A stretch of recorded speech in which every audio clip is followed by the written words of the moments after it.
चलेगा सर, लोकसभा चुनाव के पहले आप साई दर्शन के लिए आए थे, लोकसभा में आपकी पार्टी ने तो कमाल कर दिया। अब क्या मन्नत मांगी सर? सिर्फ धन्यवाद कहने आया हूँ। बाबा ने इतना कुछ दिया। मुझे याद है जब मैं पिछली बार यहाँ पर आया था, परिस्थितियाँ काफ़ी विपरीत थी। मेरे घर परिवार पार्टी बहुत चीज़ें उस दौरान चल रही थी। मुझे ये भी नहीं पता था कि मैं चुनाव लड़ूंगा तो कैसे लड़ूंगा, गठबंधन क्या रहेगा, लड़ने के लिए सीटें मिलेंगी नहीं मिलेंगी। पर बाबा ने झोली भर के दिया। ना सिर्फ गठबंधन के भीतर मजबूती से चुनाव लड़ने का मुझे मौका दिया, 100% स्ट्राइक रेट बाबा ने मुझे दिया। जितनी सीटें लड़ा उतनी सीटें मैं जीता। आज सिर्फ मैं, मेरा पूरा परिवार सिर्फ बाबा का धन्यवाद करने आया। मेरी मदर बहुत विश्वास रखते हैं हम लोग बाबा पे। तो आज पूरा परिवार, मेरी सिस्टर, जीजा जी, भांजे भांजी, आज सब हम लोग सिर्फ बाबा का धन्यवाद करने आए। चुनाव के बाद से ही परिवार के मन में ये इच्छा थी कि जल्द जाएं, बाबा को का दर्शन करें, उनको धन्यवाद कहें। तो आज सिर्फ इसी इच्छा से आए हैं यहाँ पर। आगे बिहार का चुनाव भी आ रहा है, किस तरह से एनडीए में आपके पार्टिसिपेंट कैसे रहेगा? मैं मानता हूँ बाबा यहाँ तक लेकर आए हैं, आगे भी इतनी ही खूबसूरती और इतनी मजबूती से लेकर जाएंगे। बिहार विधानसभा का चुनाव अगले 6-7 महीनों में होगा। मैं मानता हूँ कि जिस गठबंधन में हम लोग हैं और जो कॉम्बिनेशन है 5 दलों का बिहार में एनडीए का, ये एक विनिंग कॉम्बिनेशन है। और उम्मीद ही नहीं, पूरा विश्वास है मुझे कि इस बार एनडीए का प्रदर्शन हर बार से बेहतर बिहार में रहेगा। उपचुनाव में भी हम लोगों ने देखा, 4 सीटों पे उपचुनाव हुए। एनडीए ने कुछ ऐसी सीटें उपचुनाव में जीती जो हम लोग लंबे समय से नहीं जीते थे। ऐसे में बिहार विधानसभा के चुनाव में मैं मानता हूं कि एक ऐतिहासिक जीत की ओर हम लोग अग्रसर हो रहे हैं। 225 से ज़्यादा सीटें जीतकर इस बार बिहार को एक मजबूत प्रधानमंत्री नरेंद्र मोदी जी की सोच वाली सरकार इस बार हम लोग बनाने जा रहे हैं। मैं नहीं मानता कि उसका कोई, जिस तरीके से दुष्प्रचार किया जा रहा है इसको लेकर, मैं मानता हूं जैसे जैसे समय बीतेगा लोगों को हकीकत समझ में आएगी। विपक्ष ने हमेशा एक फॉल्स नैरेटिव सेट करने का प्रयास किया। लोकसभा के चुनाव के वक्त भी आपने देखा होगा कि विपक्ष निरंतरता में संविधान खत्म हो जाएगा, आरक्षण समाप्त कर दिया जाएगा, इस तरीके का फॉल्स नैरेटिव बोलता रहा। उसका हम लोग को नुकसान भी हुआ, कुछ जगह पे महाराष्ट्र में भी हुआ, उत्तर प्रदेश में भी हम लोग को उसका नुकसान हुआ। पर जैसे ही लोगों को समझ में आया कि ये विपक्ष के द्वारा एक फॉल्स नैरेटिव सेट किया गया था, एक ऐतिहासिक जीत महाराष्ट्र में हम लोगों की गठबंधन ने जीतने का काम किया। उसी तरीके से मैं मानता हूं कि बिहार विधानसभा के चुनाव या उसके बाद जिन भी राज्यों में चुनाव है, असम में है, बंगाल में है, मैं मानता हूं धीरे धीरे जनता, सीए को लेकर भी इसी तरीके का भ्रम फैलाया गया था, धारा 370 को लेकर भी इसी तरीके का एक आगजनी का माहौल देश भर में बनाया गया था।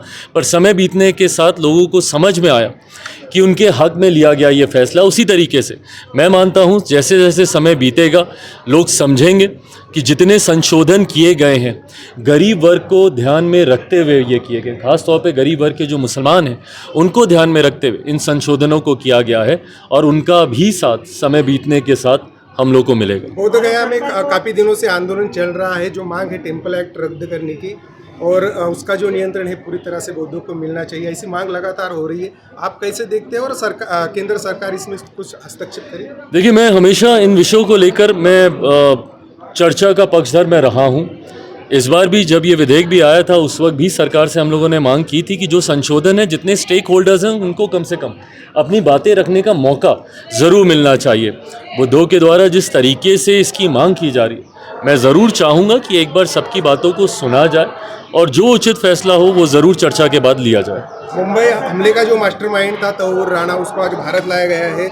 ये केंद्र सरकार की, भारत सरकार की बहुत बड़ी जीत, बहुत बड़ी उपलब्धि है। और ये प्रधानमंत्री जी की इच्छा शक्ति का ही परिणाम है कि एक लंबे समय के बाद जिस तरीके से आज भारत लाया गया उन्हें, उसके ऊपर अब सुनवाई हो के जल्द से जल्द कड़ी से कड़ी सज़ा दी जाए।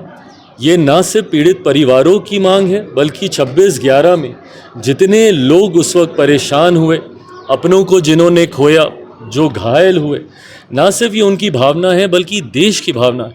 वो एक ऐसी घटना थी जिसने पूरे देश में एक असुरक्षा का माहौल अ सेंस ऑफ अनसिक्योरिटी, देश भर में एक ऐसा वातावरण बन गया था। प्रधानमंत्री जी ने पिछले 10 सालों से ज़्यादा उनका कार्यकाल रहा, जिस तरीके से उनके नेतृत्व में देश सुरक्षित रहा है, ऐसे में कड़ी सज़ा इनको जब मिलेगी उसके बाद मुझे लगता है देश में एक नया आत्मविश्वास आएगा और आतंकियों में एक डर का माहौल, कानून के प्रति डर का एक वातावरण खड़ा होगा। ऐसे लोगों में जो असामाजिक सोच के साथ देश में एक असुरक्षा की भावना फैलाने का प्रयास करते हैं। बिहार एक सेक्युलर सीएम को चुनती हर बार, ये इतिहास रहा है राजनीति का। तो इस बार भी आप सेक्युलर के साथ चल रहे हो, आप कह रहे हो कि भाजपा जो हिंदुत्व इसके साथ नहीं, वो बिल के साथ नहीं। धर्मनिरपेक्षता, सेक्युलरिज्म, ये एक सोच है और मैं मानता हूँ देश का, राज्य का नेतृत्व करने वाला हर व्यक्ति इसी सोच के साथ कार्य करता है। संभव नहीं है जब आप एक इतने बड़े राज्य का नेतृत्व करें जहाँ पे 14 करोड़ की आबादी हो, आप इतने बड़े देश का नेतृत्व करें जहाँ पे 1.4 बिलियन की आबादी हो, ऐसे में धर्मनिरपेक्षता की सोच के साथ ही आप आगे बढ़ सकते हैं। कुछ दलों पर, खासतौर पर भाजपा पे ज़रूर ये प्रश्न चिन्ह लगाया जाता है सेक्युलरिज्म की सोच को लेकर। मैं मानता हूँ ये सोच मेरे प्रधानमंत्री के मन में है। इसी सोच के साथ पिछले 10-11 सालों से उन्होंने हमारे देश का नेतृत्व किया है। सबका साथ, सबका विकास, सबका विश्वास और सबका प्रयास, इस मंत्र के साथ हमारी सरकार कार्य कर रही है। प्रधानमंत्री जी की उसी सोच के नेतृत्व वाला व्यक्ति आने वाले समय में बिहार का भी नेतृत्व करेगा, ये मैं विश्वास। राज ठाकरे की पार्टी ने जिस तरह से महाराष्ट्र में स्टैंड लिया है मराठी को लेकर, जो दूसरे राज्यों के जो वर्कर्स है उनको भी मारा पीटा जा रहा है, आप क्या इस बारे में कहना चाहिए? देखिए, मैं मानता हूँ हमारे देश में ड्यूअल सिटीजनशिप का कंसेप्ट नहीं है। हर भारतीय को ये इजाज़त है कि वो देश के किसी भी कोने में जाके रह सकता है, काम कर सकता है। ऐसे में राज्यों में के नेतृत्व या राजनीतिक दल जो उन राज्यों में प्रमुखता से हैं, जब वो ये भावना रखते हैं कि दूसरे राज्य के लोग नहीं, मैं मानता हूँ आपकी ये सोच बिल्कुल सही है। अपने राज्य के लोगों को प्राथमिकता देने की आप सोच रखते हैं, अच्छी बात है, पर समावेशी सोच के साथ हम लोग को आगे चलने की ज़रूरत है। इंक्लूसिव पॉलिसी के साथ हमको आगे चलने की ज़रूरत है। कई लोग ऐसे हैं, और ख़ास तौर पर जब आप बिहारियों का जिक्र करते हैं, देश की व्यवस्था में एक अहम भूमिका वो निभाते हैं। दूसरे राज्यों में जाकर अपना योगदान परिश्रम के स्तर पर हो या बुद्धि के स्तर पर हो, मुझे लगता है बिहारियों में वो क्षमता है। जहाँ बड़े बड़े पदों पर वो विराजमान हो के नीति निर्धारक की भूमिका भी निभाते हैं, तो वहीं मजदूरी का कार्य करके उस राज्य की अर्थव्यवस्था, उस राज्य को इंफ्रास्ट्रक्चर को मजबूती देने का भी काम करते हैं। ऐसे में मुझे लगता है कि हर राज्य के दलों के अंदर ये समावेशी सोच की भावना ज़रूर होनी चाहिए। अपनों को प्राथमिकता देते हुए सबके साथ, सबके सहयोग से आगे बढ़ेंगे तो मुझे लगता है एक खूबसूरत राज्य हम लोग बना पाएंगे। सुजय विखे जी आज ड्राइविंग सीट पे बैठे थे, कैसी लगी ड्राइविंग? मेरे भाई हैं, ये लंबा रिश्ता है इनसे, इनके परिवार से। आज मेरे लिए खुशी की बात है कि आज मैं अपने भाई के साथ यहाँ पर आया हूँ। आज इनका साथ मिला तो मुझे लगता है कि आने वाला समय और खूबसूरत रहेगा। Thank you. मैं एक बिहारी हूँ, बिहारी की भूमिका के साथ बिहार फर्स्ट, बिहारी फर्स्ट की सोच को लेकर आगे बढ़ रहा हूँ। उस सोच को धरातल पर उतारूंगा, इस सोच के साथ कार्य कर रहा हूँ पूरी तरीके से।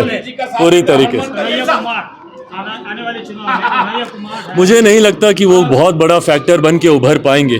जिस तरीके से देश के टुकड़े करने की सोच के साथ उन्होंने अपनी राजनीति की शुरुआत की है, कोई भारतीय कतई इस सोच को अपना नहीं सकता। जिस तरीके से उन्होंने भारत के टुकड़े करने की सोच के नारे लगाने का कार्य किया, मुझे नहीं लगता कोई भी भारतीय, और बिहारी तो खास तौर पर, कतई उनकी इस भावना के साथ अपने आप को जोड़ के नहीं देख सकता। थैंक यू, बहुत बहुत धन्यवाद। मोदी जी का साथ रहना।